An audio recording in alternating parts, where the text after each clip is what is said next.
petit encouragement dans cette... Bonjour à tous et bienvenue à notre culte en ligne du dimanche 24 mai. Nous allons commencer par un moment de louange suivi d'un moment de partage de la parole de Dieu. Et nous prions que vous soyez encouragés, que le Seigneur édifie votre âme au travers de ce moment. On vous souhaite un bon culte et je laisse la place à Guéna pour notre moment de louange. Bonjour nos chers frères et sœurs, nous sommes contents que vous regardez cette vidéo et aujourd'hui nous sommes dans un endroit magnifique qui nous témoigne encore plus de notre Dieu parce que c'est un Dieu magnifique. Il a créé tout l'univers, les montagnes, les forêts, les mers et nous allons louer notre Jésus, notre Sauveur. C'est lui qui nous aime, c'est lui qui nous a sauvés. Et nous vous invitons de chanter avec nous et louer le Seigneur.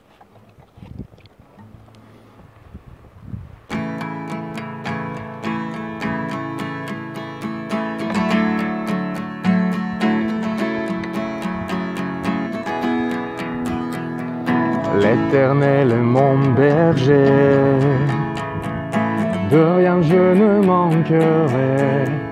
Oh mon âme, chante mon âme, pas à pas il me conduit, au bord des eaux calmes je le suis. Oh mon âme, chante mon âme, oui toujours le bonheur et la grâce m'accompagneront devant sa face, dans sa présence, tellement de joie, tellement de joie. Et tant qu'il se trouve auprès de moi, aucun mal mon âme tu ne craindras. Et dans son temps, je reviendrai, je reviendrai.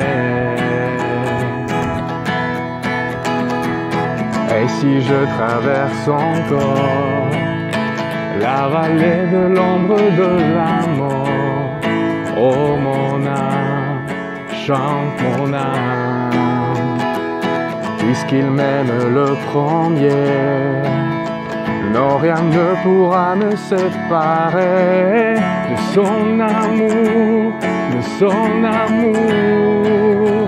Oui, toujours le bonheur et la grâce m'accompagneront devant sa face, dans sa présence, tellement de joie, tellement de joie.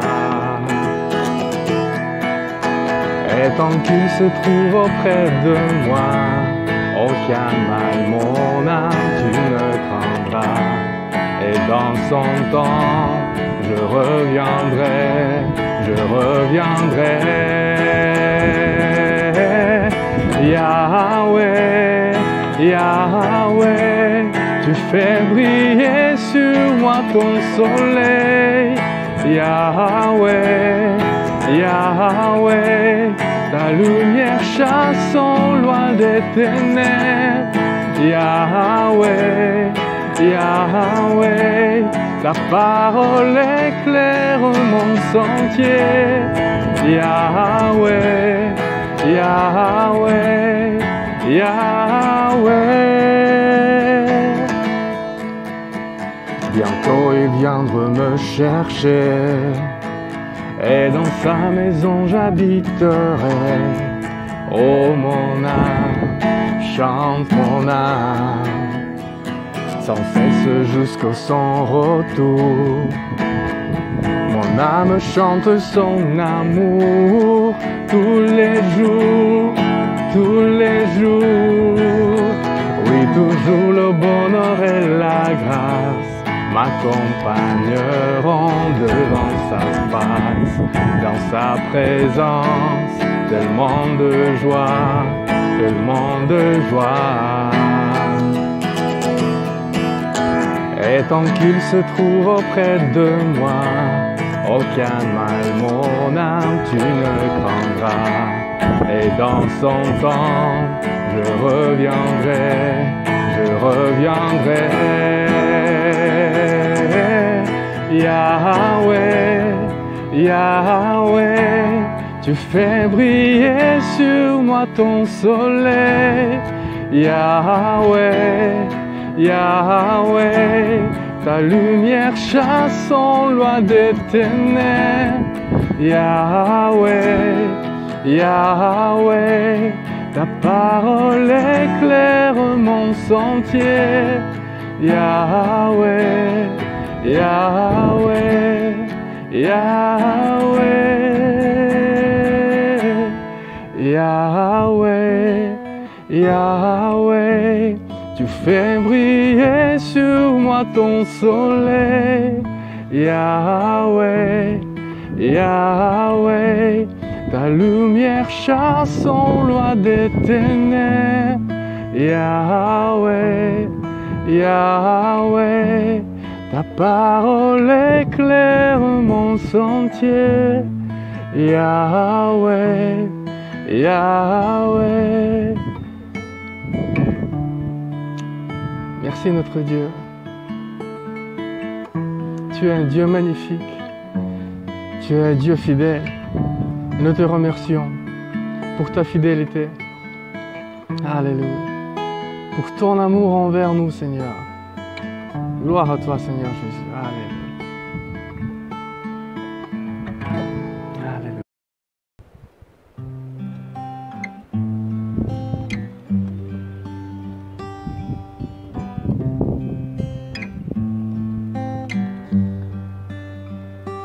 Quand je sonde l'univers, les astres que tu as créés, les océans, les mers, tout me révèle ta majesté. Alors mon âme veut s'écrier de tout mon cœur, je veux chanter.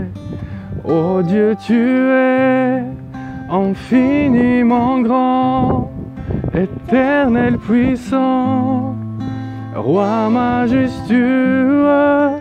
Oh Dieu, tu es infiniment grand, éternel puissant, roi majestueux.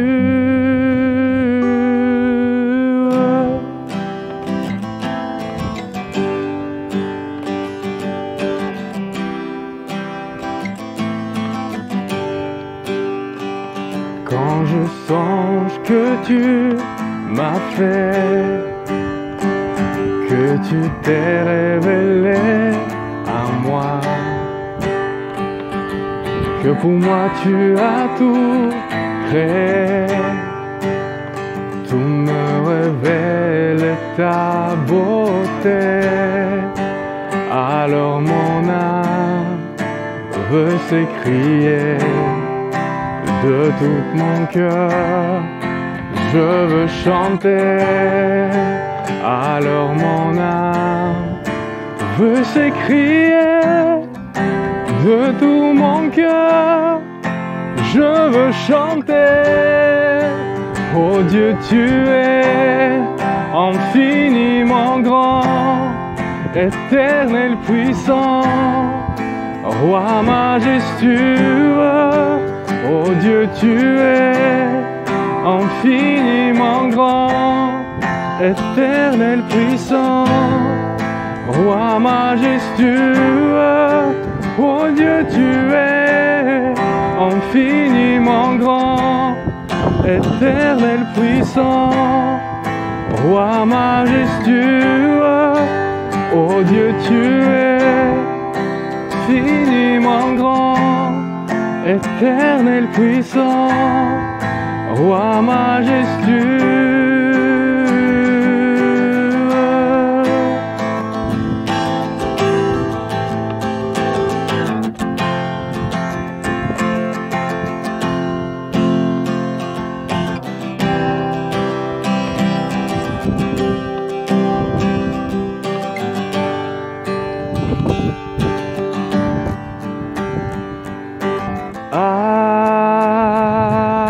Alléluia.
Oh Dieu, tu es infiniment grand, éternel puissant, roi majestueux.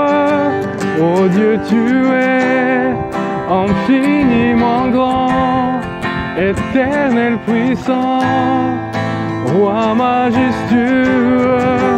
Oh Dieu, tu es infiniment grand, éternel puissant, roi majestueux. Oh Dieu, tu es infiniment grand, éternel puissant, roi majestueux.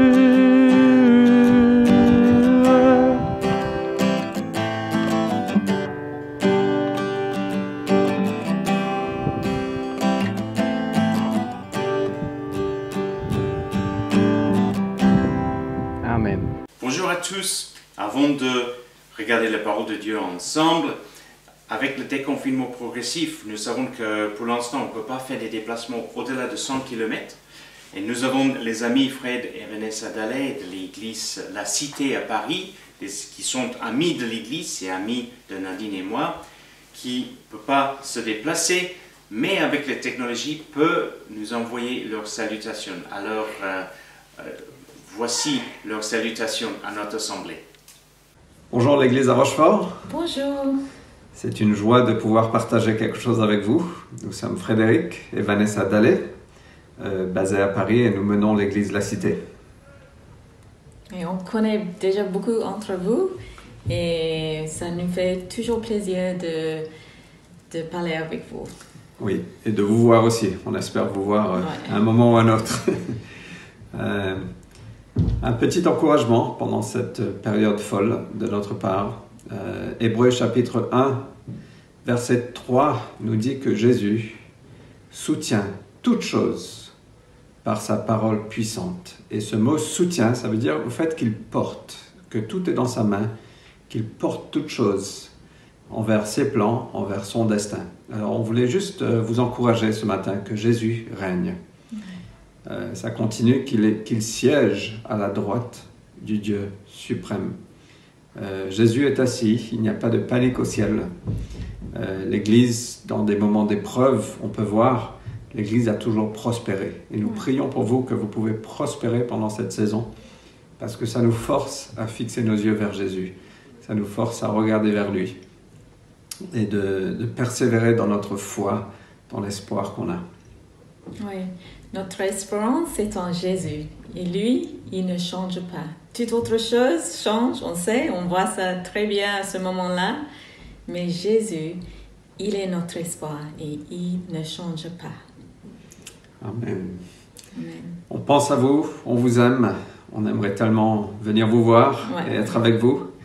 Mais nous sachons que vous êtes entre de bonnes mains, les mains de Dieu, mais aussi les mains de Tim, Nadine et des anciens. Oui. Donc que Dieu vous bénisse, on vous aime beaucoup. À bientôt. Au revoir. À cause du Covid-19, la plupart du monde était en confinement et comme résultat, la plupart des églises dans le monde entier étaient fermées, sont toujours fermées parce qu'on est dans cette période de déconfinement.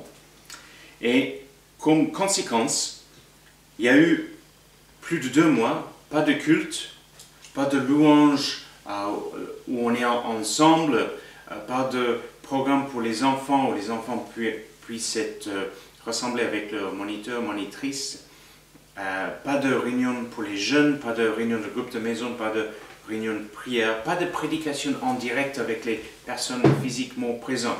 Bien que beaucoup de ces choses se sont passées, mais à distance et par la voie d'Internet. Je ne crois pas que Dieu a envoyé ce virus, mais il a permis. Nous luttons contre toutes sortes de virus depuis très très longtemps. Mais la réflexion que j'ai eue, c'est que Dieu, apparemment, parce qu'il a permis cela, peut se passer de nos cultes et nos activités d'église. Alors, maintenant, je voudrais vous demander à ne pas entendre ce que je ne dis pas. Je ne dis pas que le culte n'est pas important ou les activités de l'église n'est pas important. La Bible nous dit en Hébreux chapitre 10, verset 23, « N'abandonnons pas notre assemblée, comme c'est le coutume de quelques-uns, mais exhortons-nous réciproquement, et cela d'autant plus que vous voyez s'approcher le jour. » Je ne dis pas non plus que le louange ou l'adoration n'est pas important. La Bible nous dit en Psaume chapitre 34, verset 1, « Je bénirai l'Éternel en tout temps, sa louange sera continuellement en ma bouche. » Je ne dis pas non plus qu'on peut se passer ou qu'on devrait se passer de l'annonce, de proclamer la bonne nouvelle du salut par la foi en Jésus-Christ. En Romains chapitre 10, verset 14, c'est écrit « Et comment en entendront-ils parler s'il n'y a personne qui prêche ?» Verset 17, « Ainsi la foi vient de ce qu'on entend, et ce qu'on entend vient de la parole de Christ. » Je ne dis pas non plus que nous devons passer de rompre le pain ensemble, de prier ensemble, de baptiser les nouveaux convertis, d'enseigner les fondamentaux de la foi ou de passer des temps, des jeûnes pour les enfants, etc. Mais la question que je me pose, et pas seulement moi, beaucoup de responsables d'églises en France et même dans le monde entier, posent la question suivante. Est-ce possible que de temps en temps, sans vouloir, sans le chercher, les chrétiens deviennent plus attachés à l'œuvre de Dieu qu'à Dieu lui-même? Nous pourrions dire, pas nous, on est dans la Nouvelle Alliance, on est sous le régime de la grâce et nous avons le Saint-Esprit. Et tout cela est vrai, alléluia. Mais cela n'empêche pas que parfois nous avons besoin de revenir à l'essentiel. À l'image d'un bateau, pensez pour un instant à un bateau qui a sur une carte de navigation un chemin qui est tracé sur la carte. Et l'homme à la barre qui conduit le bateau dans un sens, en regardant son boussole, il y a une déviation de simplement 1 degré entre le cap qu'il devait suivre et le cap qu'il suit en réalité. Au bout de 10 minutes, il y a un écart entre où il est, où le bateau est et où le bateau devrait être. Mais cet écart est très petit parce que c'est un court passage de temps. Ça ne sera même pas remarqué. Mais au bout de quelques heures, l'écart devient important. Et il faut faire des ajustements pour revenir sur le chemin tracé sur la carte de navigation. Et si ces ajustements ne sont pas faits, après quelques jours, l'écart devient encore plus important. Et c'est pour cela les chefs du car, les navigateurs font le point. On fait le point souvent pour vérifier où on en est par rapport où on devrait être. Et s'il y a un écart, on fait les ajustements dans le cap pour revenir sur le piste, sur le chemin où on est censé être.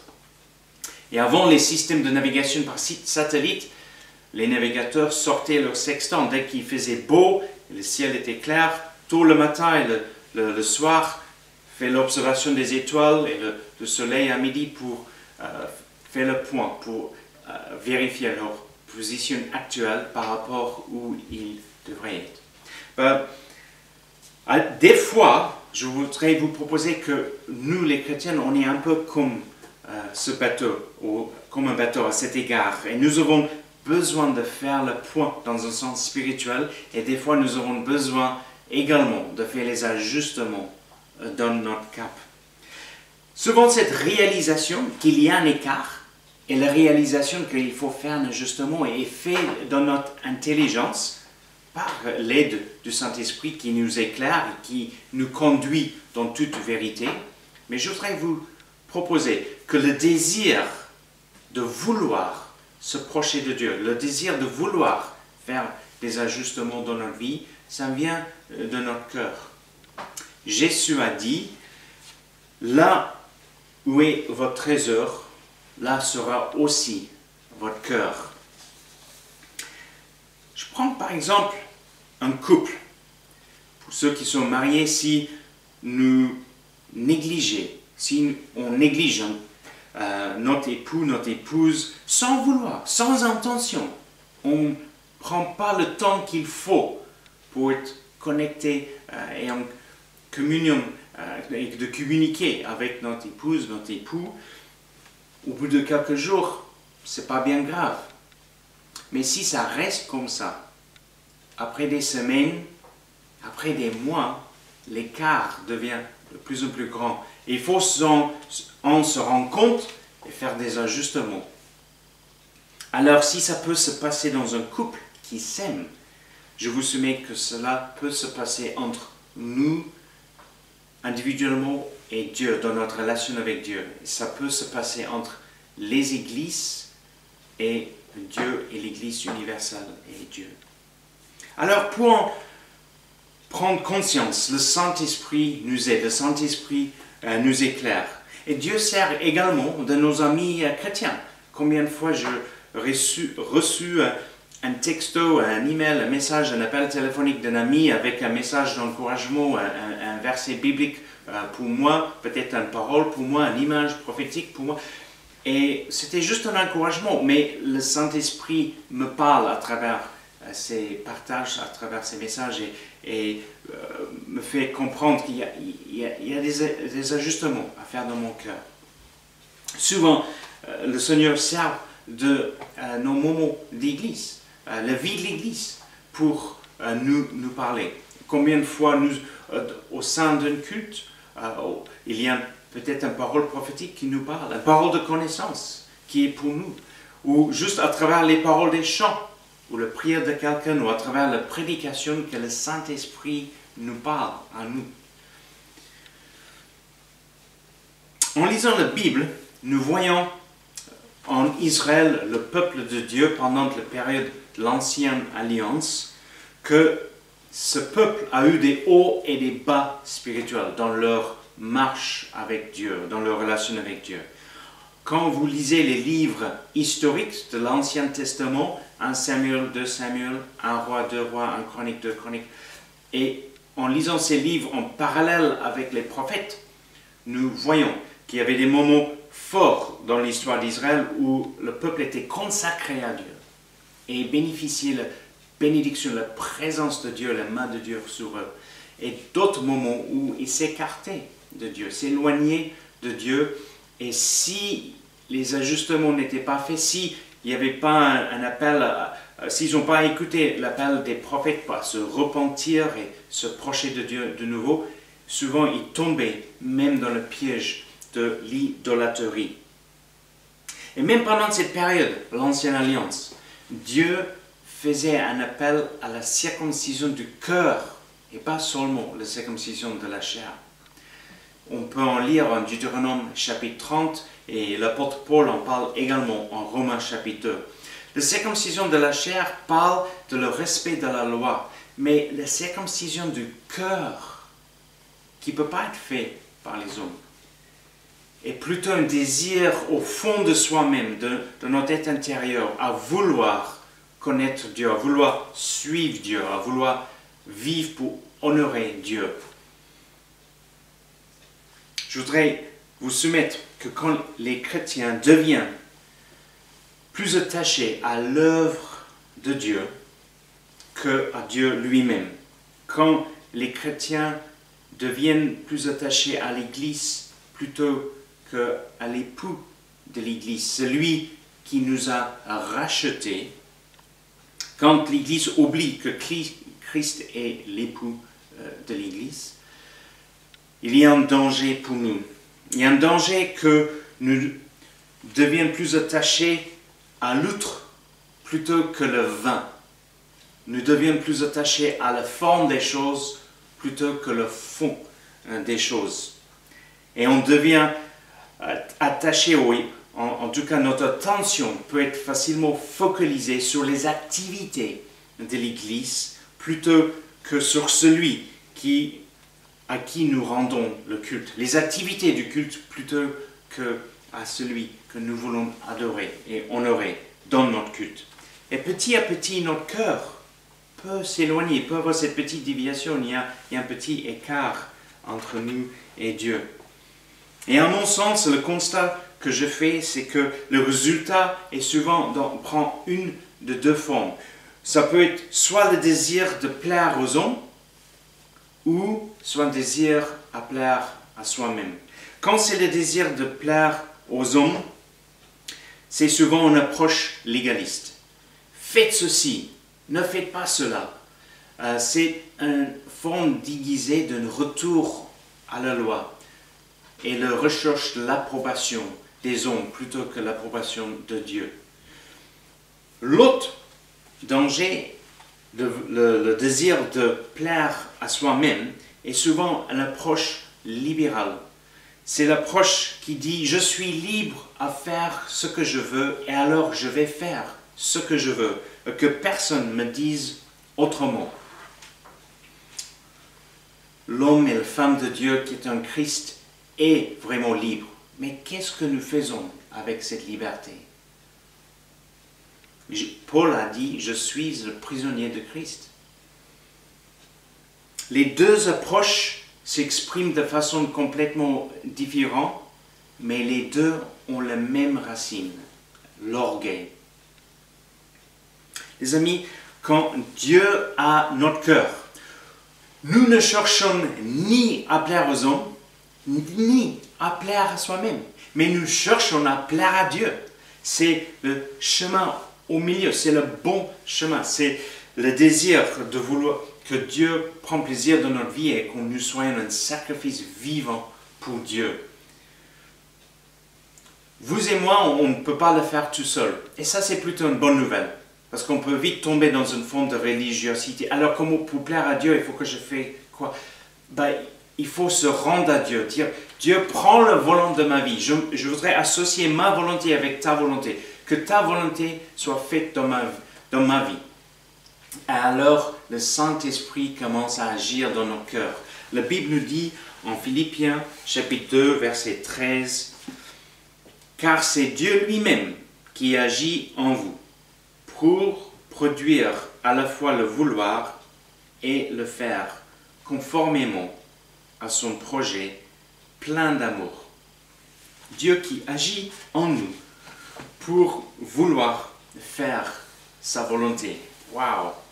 Et le résultat de cela, c'est un attachement grandissant à Dieu. Et il y a une joie qu'on commence à manifester dans nos cœurs, la joie d'être enfant de Dieu. La joie d'être enfant de Dieu. Quand on n'a pas cette joie d'être un enfant de Dieu, on va le chercher des fois dans le faire. Je vais faire les choses pour sentir que je suis un enfant de Dieu. Bien qu'on est un enfant de Dieu. Et on peut juste profiter d'être un enfant de Dieu. Et avec cette approche, il y a aussi l'avantage qu'il y a plus un attachement au fond des choses plutôt qu'à la forme des choses. Combien de chrétiens sont offensés et qui trébuchent sur la forme des choses, un attachement sur la forme des choses, et plutôt que le fond des choses. Des fois, les chrétiens ne sont pas contents. La forme de la louange, ce n'est pas la forme de la louange qui est importante. Dieu cherche les adorateurs qui l'adorent en esprit, en vérité. C'est le fond de l'adoration qui est important. Le fruit de cela, le bon fruit de cette approche de vouloir plaire à Dieu au lieu de vouloir plaire à des autres ou plaire à soi-même, c'est que les activités de l'Église prennent leur juste place dans la vie de chrétien.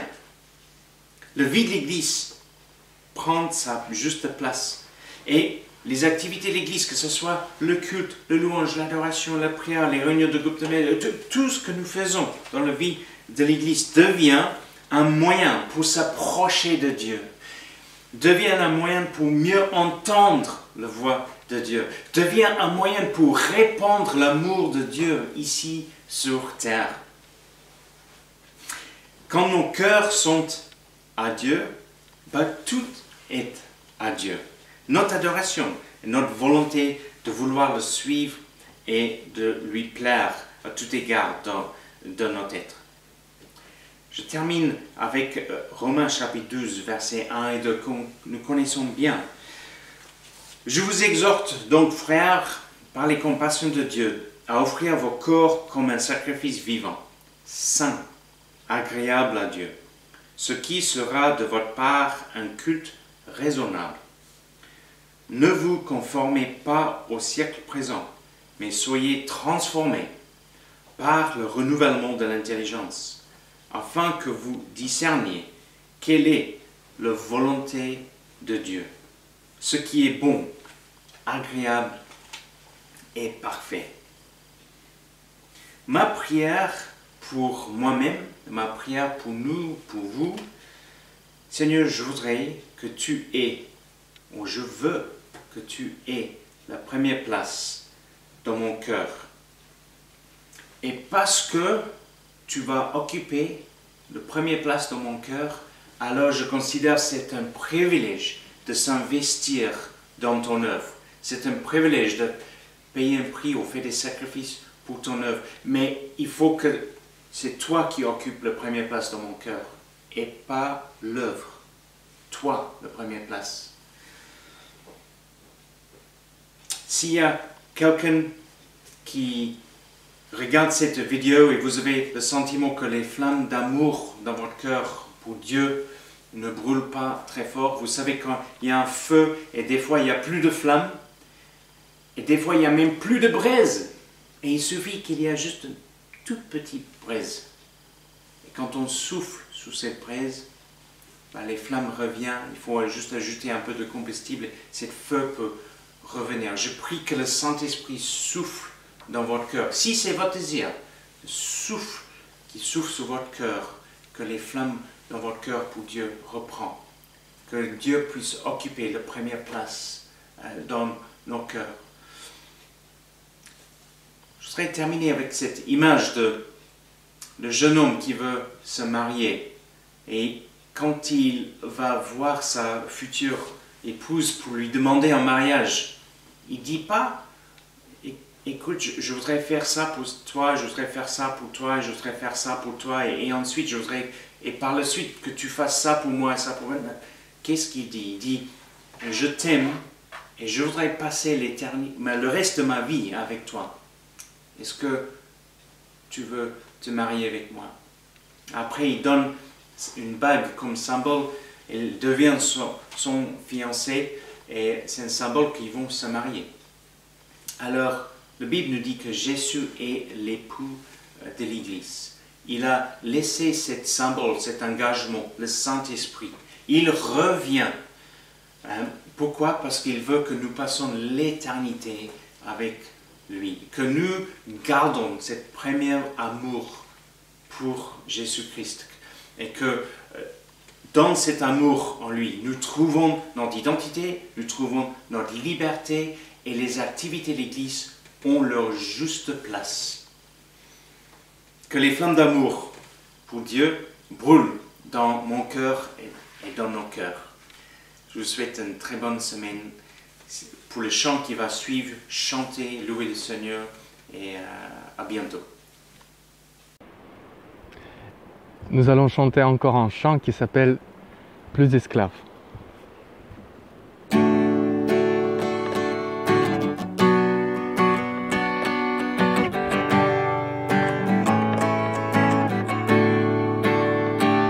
Tu m'as ébloui par tes mélodies, tu m'entoures d'un chant d'amour, chant de délivrance devant mes ennemis. Toutes mes craintes s'enfuient. Je ne suis plus esclave de la peur. Je suis enfant de Dieu. Je ne suis plus esclave de la peur. Je suis enfant de Dieu. Avant ma naissance, tu m'avais choisi. Appelle par mon nom. Tu m'as adopté, je suis de ta famille. Ton sang coule dans mes veines. Je ne suis plus esclave de la peur. Je suis enfant de Dieu. Je ne suis plus esclave de la peur. Je suis enfant de Dieu. Oh, oh, oh, oh, oh,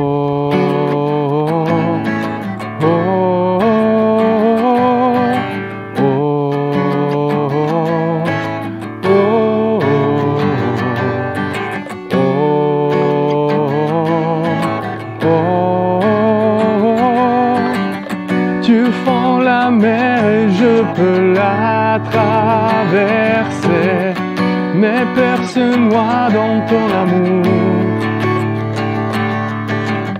Tu m'as sauvé, alors je peux chanter. Je suis enfant de Dieu. Tu fends la mer et je peux la traverser, mais perce-moi dans ton amour. Tu m'as sauvé, alors je peux chanter. Je suis enfant de Dieu. Je suis enfant de Dieu. Je suis enfant de Dieu.